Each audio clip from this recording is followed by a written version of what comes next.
Olá, minhas traças, sejam bem-vindos de volta ao canal Leia Preta Leia. E hoje, eu tô trazendo aqui pra vocês um thriller pra gente fazer uma resenha juntos. Porque eu comecei esse ano de 2021 muito inspirada, assim, sabe? Em vez de começar com livros fofos que me deem gás, pra ter fé na humanidade e começar 2021, não, eu resolvi começar o ano só lendo desgraceira. É drama, é filme sobre ditadura, é O Olho Mais Azul, é livro sobre o Holocausto, e hoje eu vou fazer a resenha de um thriller pra vocês, que é esse best-seller maravilhoso da editora Record, A Paciente Silenciosa, que é do autor Alex Michaelides. E por incrível que pareça, este é o romance, este é o livro de estreia do Alex, nosso querido autor, que tem que dar graças a Deus de estar aqui, porque eu não sou muito de ficar resenhando livro de homem não, tá? Mas o Alex é o primeiro livro dele e ele criou este thriller que é, assim, digno de Hollywood. Trailer digno de Hollywood, que tem umas pitadas de Agatha Christie, pitada de tragédia grega, inclusive tem a tragédia grega aqui no meio, e uma coisa meio Stephen King. É um livro sensacional, mas muito pesado, como todos. Livro mais 18, não é para qualquer um ler. Mas fiquem aí que vocês vão ver a resenha deste hino de livro, que aliás é muito bem escrito.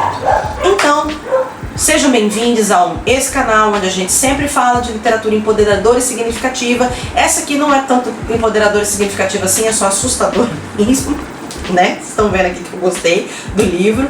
Aproveita, já deixa o seu amor em formato de joinha, também se inscreve no canal, clica no sininho de notificações para você receber novas notícias de quando vídeos aparecerem e, por favor, em nome do universo, da deusa, do Deus, compartilhe esse vídeo nos seus grupos da família, dos amigos, e manda para aquele amigo seu, aquela amiga sua que adora thrillers e recomenda, porque este livro está valendo muito a pena.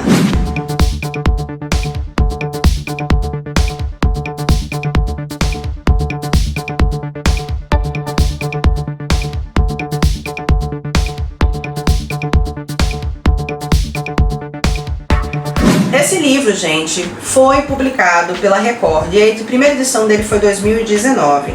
E aí eu vou falar um pouquinho, assim, poucas coisas de gatilho, tá? Alerta de gatilho é só porque ele é um trailer, ele tem cena de assassinato, ele tem cena de ataque físico e ele fala muito sobre loucura, sobre doenças mentais, então fiquem atentos. São temas sensíveis, eu diria. Esse livro, ele conta a história de Alicia Berenson. A Alicia, ela era uma pintora bem-sucedida, uma pintora hiperrealista, que pintava quadros hiperrealistas, e ela era muito conhecida e era casada com, deixa eu lembrar o nome do sujeito, Gabriel, que era um fotógrafo de modelos, fotógrafo de moda, muito conhecido também. E eles aparentemente viviam uma vida assim, sabe, de Disney, conto de fada, aquele amor maravilhoso, era o que aparentava. Só que um dia, o que aconteceu? Um dia à noite, aparentemente, a Alice amarrou o Gabriel numa cadeira e deu 5 tiros na cara do sujeito. E aí ficou todo mundo assim, em suspenso. A mídia amou esse crime, como ama todos os crimes familiares, Com toda vez que uma mulher comete o crime, o negócio é, E ficou todo mundo tentando entender porque que aquele casal que parecia viver num amor roxo, sabe, aquele amor irretocável, de repente a mulher simplesmente assassina o marido. E obviamente que a história desses dois tem um nível profundo, muito mais profundo do que a gente prevê. Só que qual é o problema? A partir do momento em que a Alicia comete o crime, ela nunca mais fala uma única palavra. Por isso, a paciente silenciosa.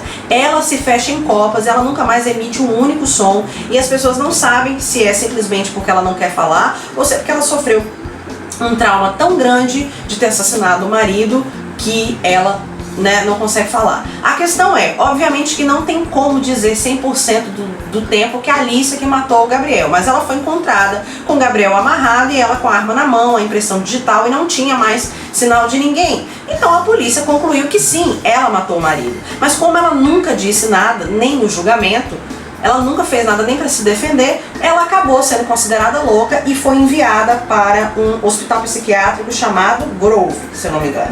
Quando ela cometeu esse crime, ela tinha 33 anos e ela passa os 7 anos seguintes morando, internada nessa instituição de saúde mental chamada Grove, e fica 7 anos, 8 anos, 10 anos sem falar uma palavra.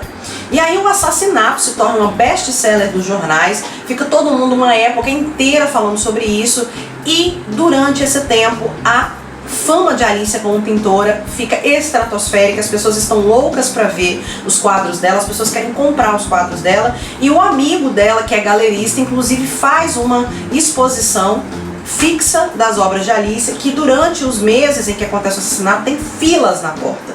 Logo depois que a Alicia comete o assassinato, ela comete ou é acusada de cometer o assassinato, ela pinta um quadro dela mesma nua se pintando. Não sei se vocês conseguem entender. Ela faz um quadro hiperrealista dela nua em pé numa sala pintando um quadro que é ela mesma no quadro. E esse quadro se torna o centro, né, da exposição, e as pessoas ficam tentando especular o que a Alicia quer dizer. E o nome desse quadro é Alceste, o nome que ela dá. Alceste é o nome de uma heroína grega, e aí vem a parte da tragédia grega que eu falei com vocês. Vocês podem pesquisar a história toda na internet, mas ela é uma heroína grega que aceita, né, a seguinte incumbência. O marido dela acaba cometendo o erro de ser morto, teria que ser morto e teria que ir para os tártaros, né, no reino de Hades. E aí o Hades dá a possibilidade para ele de que ele pode trocar o lugar dele com outra pessoa. Simples, né? Ele pergunta para a mãe, ele pergunta para a irmã, ninguém quer trocar, até que a Alicia, a Alceste, né, ela resolve substituir o marido dela no reino dos mortos. Aí acontece alguma coisa, o famoso Deus Ex Machina que acontece ali no final, e ela é salva e volta para o mundo dos vivos. Só que quando ela encontra o marido, a partir do momento que ela encontra o marido, ela nunca mais fala uma palavra. Então a gente fica o livro inteiro sobre essa história de Alceste e várias pessoas tentando interpretar isso. Enquanto isso, a Alicia está lá internada. 7 anos depois aparece o nosso segundo, né, principal, que é o Dr. Theo Faber, que é um psiquiatra, um psicólogo, que jura de pé junto que ele vai entrar para Grove e ele vai ajudar a Alicia. Ele fica totalmente, assim, embasbacado com a história, ele acompanha a história por anos e ele fica totalmente, assim, convencido de que ele é o único capaz de fazer essa mulher falar. Ele fica fascinado por ela que é considerada como uma pessoa que tem transtorno borderline, mas ela fica lá e ele finalmente consegue uma vaga para essa instituição psiquiátrica que é Grove, que é muito estranho para todo mundo ele ir para lá, porque a Grove está fechando, está falindo, não tem mais chance daquela instituição ficar aberta. Mas o que ele faz? Ele vai para lá, conhece o diretor do hospital, que é um médico grego, e promete a ele que vai conseguir fazer a Alicia falar, explicar e vai salvar a Alicia, ou vai curar a Alicia, e o médico fala, ok, é uma boa oportunidade, porque se a gente conseguir curar a Alicia, que é o caso mais famoso, então a gente tem um argumento para manter o hospital com as portas abertas.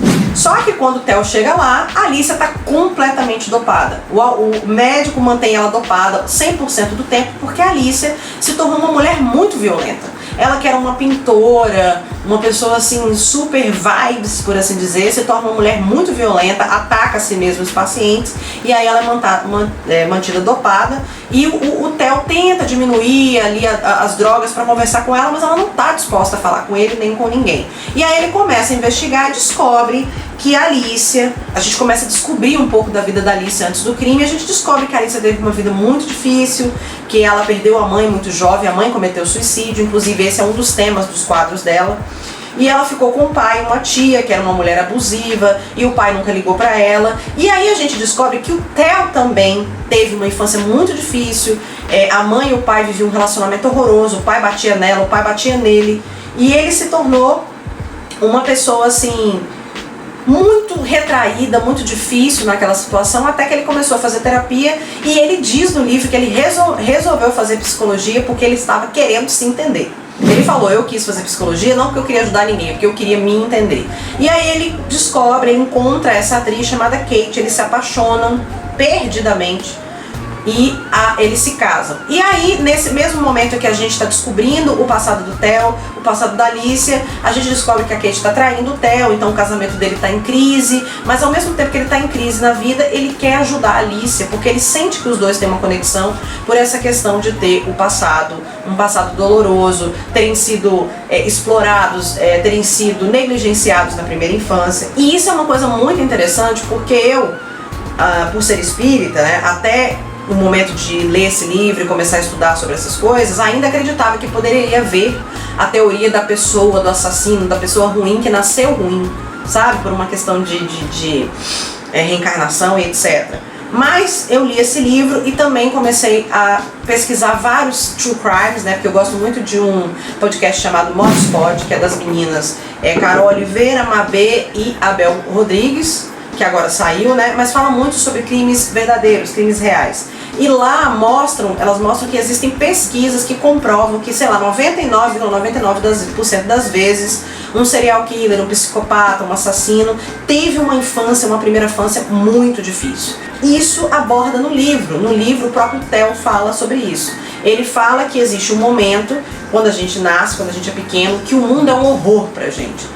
Tudo é horrível, sabe? O mundo, ele é hostil, a gente não consegue entender o que a gente está sentindo no nosso corpo, a gente se assusta com aquelas pessoas que a gente não conhece, e a criança, se ficar sozinha, abandonada, e não tiver uma família para controlá-la, para dar empatia, para ensinar amor a essa criança fica doida.